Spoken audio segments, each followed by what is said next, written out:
دوستداران ورزش گزارشمان را از ورزشگاه مرکزی شهر کلوب از جریان مسابقه اوید به فوتبال میان دسته های روشنی شهر کلوب و استقلال شهر دوشنبه پیشکش شما میگردانیم. بازیگران اساسی بودند. بینندگان گرامی، دوستان عزتمند، اکنون رقابت بین هر دو این دسته آغاز گردید. دو دسته بهترین لیگ عالی در اینجا توپ جریمه‌ای میزنند به دروازه دسته روشن. یک حالت خیلی خوب و با بازیگری دسته استقلال کارت زرد داد و اکنون از شماره کارت ها مقداری کارت ها برابرند. یک حالت خیلی خوب و دوستان استقلال است. دلشد وصیف ولی بله دوستان در اینجا قاعده ویران کنی دیده نشد و داور میدان نیز صدای اشتکش را نبرآورد و بله در اینجا بازیگر رقم 7 از دسته روشن حکمت رسولوف از پا میافتد.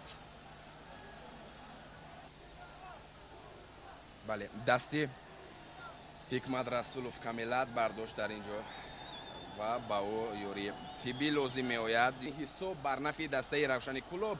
یک پرتافت خیلی خوب، ضربه با سر. بله دوستان و دروازه‌بان علیشیر تویچیف راه نداد و توپ را مایرانه داشته گرفت و توپ را به بازی در آورد. از طرف راست بازیگر رقم 17 است دلشد وصیف توپ را به بازی می درآورد. توپ رقابت هر دو این دسته توپ را حکمت رسولوف از دسته روشنی کلوب به بازی می درآورد. یک پرتافت و باز در اینجا باز دروازه‌بان دسته استقلال. حالت‌ها خیلی زیادند، حالت‌های گلزنی خیلی زیادند. با تو بازیگران دسته روشن یک پاس خیلی خوب ذاکر عبدالخیر زد و در اینجا بازیگر رقم 8 دسته روشن شیرین نعیموف اشاره دارد سوی داور که او قاعده بازی دور بود، ضربه خیلی دور بود و در اکران شما دروازه‌بان دسته روشن شهر نعمت توشف است. خب تشکیل میدن یک پرتافت خیلی خوب، ضربه ولی میدان وقت میبینید دوستان عزتمند مخلصان در اکران های شما است. خیلی خوب دستگیری میکنند دسته خود رو. استقلال پرتافت به میدانی دسته روشن یک حالت خیلی خوب. بله دوستان آفرین رو گم نکرده توپ را آزادانه می‌دارد و از گل امین می‌دارد. معلوم می‌کند که کدام دسته به جای اول می‌برد. خواست که به هم دسته خود فرهاد واسی به اساس انجام می‌یافت با بله در اینجا اظهار ناراضگی می‌کند. شهر کلوب هست شیرین نعیموف پاس می‌دهد به هم دسته خود. یک حالت خیلی خوب پرتافت. اونها اکنون با دقت می‌شویم. پرتافت یک ضربه ولی بازیگر رقم 11 نتوانست اولین شده به توپ صاحب شود و باز بازیگر رقم 11 فاضل ستارov. بله و باز نفری که شما دربارش یک چند معلومات دادید. حالا بازی در بین میدان ادامه دارد با توپ گاه بازیگران دسته روشن و گاه دسته استقلال و حالا دسته روشن یک پرتافت به پیش ضربه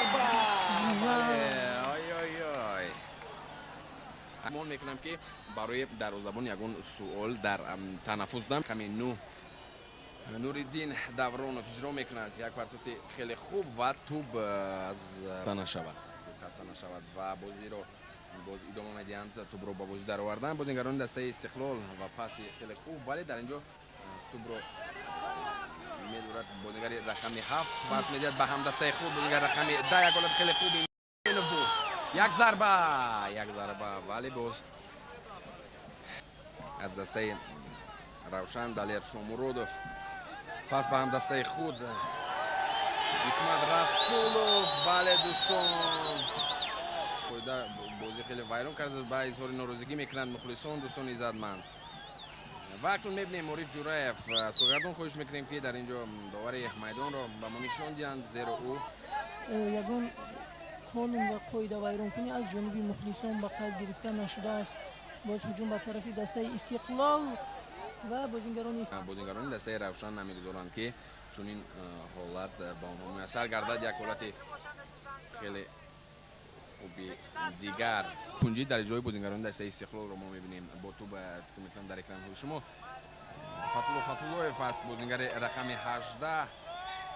شاید او توپ کنجی رو به انجام رساند.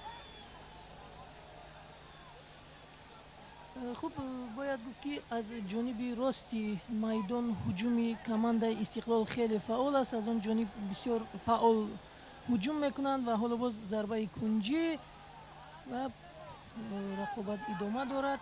با تو باز بازیگران دسته استقلال از جانب راست چپ میدان و در اینجا قاعده بازی باز از میبینیم که در اینجا قاعده بازی بیان کرده شد یا اینکه از روی قاعده بازی کرد بازیگری یک ضربه ولی به اساس زدمند قسمت اول باقی رسید. خاطر رسان می‌نمایم که در قسمت اول حساب 0-0 است. 0-0 یکون توی از این دسته ها گل به دروازه همدیگر نزدند و انتظار میشویم بازیگران دسته استقلال از طرف راستی میدان در اینجا با تو بستن یک پرتافت خیلی خوبی دیگر و فکر میکنم که بازیگر در از دسته استقلال شهر دوشنبه جهانگیر جلیل و در زبان دسته روشن شهر کلوب نعمت توشف خیلی فعال است و باز توپ رو رقم 7 دسته استقلال ابراهیم ربیموف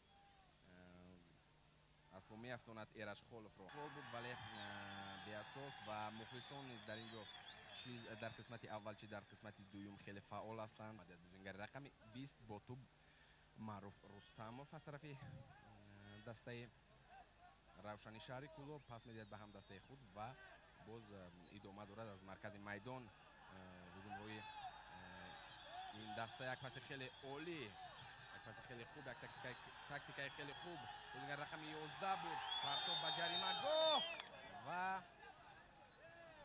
بگیرند ولی در اینجا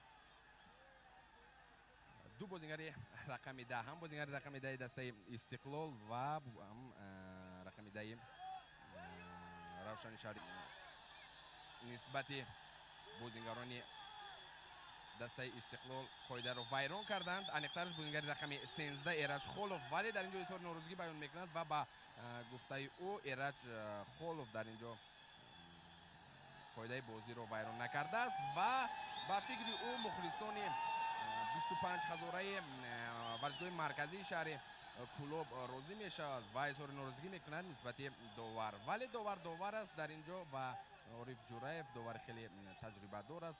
هدف رس نبود در اکران های شما در زبان دسته روشن شهر کلوب کاپیتانی دسته رقم 1 نعمت توشف است.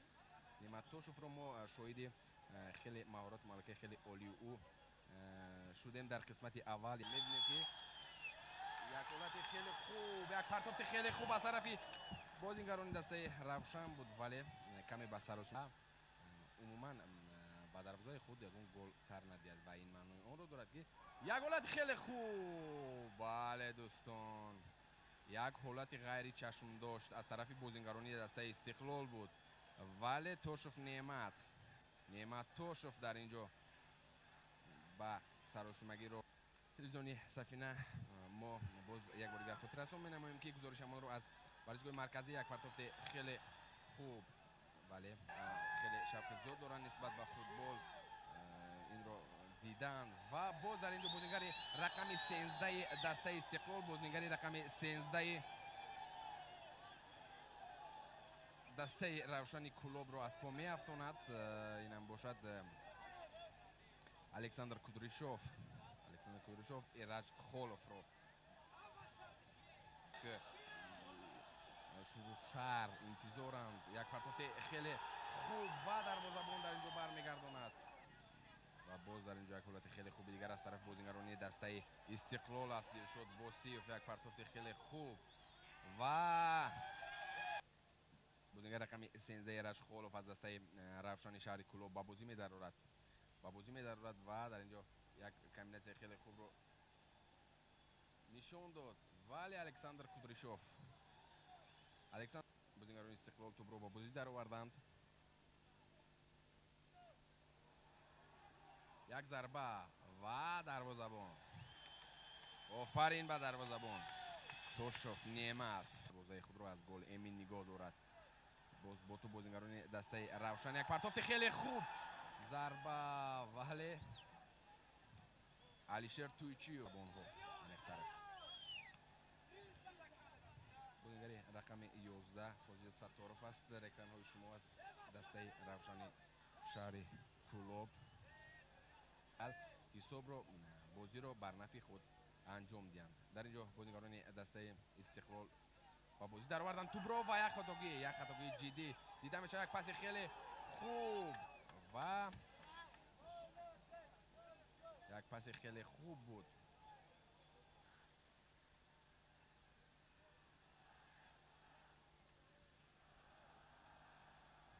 باز لحظه توقف است. باز حالت گل زنی است برای بازیگران دسته استقلال. یک پرتاف فوزیل ستارف رو عوض کرده با میدان در اومد. شاید نوروز رستموف برای باز هم بلند کردن سرعت بازی دسته روشنی اونها اجرا میکنند. یک پرتافت خیلی خوب و باز یک ضربه دیگر و شاید عوض کنند اون بازیگران رو و باز یک حالت خیلی خوبی دیگر از طرف بازیگران دسته استقلال. دروازه‌بان برمیگردونه. یک پاس خیلی خوبی دیگر.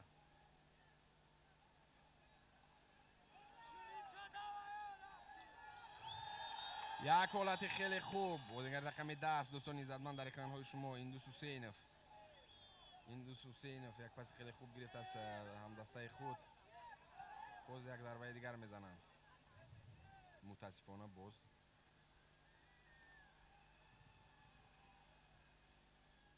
حریفان آنها توپ رو اداره میکنند. یک حالت خیلی خوب. بله دوستان یک حالت خیلی خوب، یک حالت غیر چشم داشت. یک هجوم بود که آن را انتظار نبودند.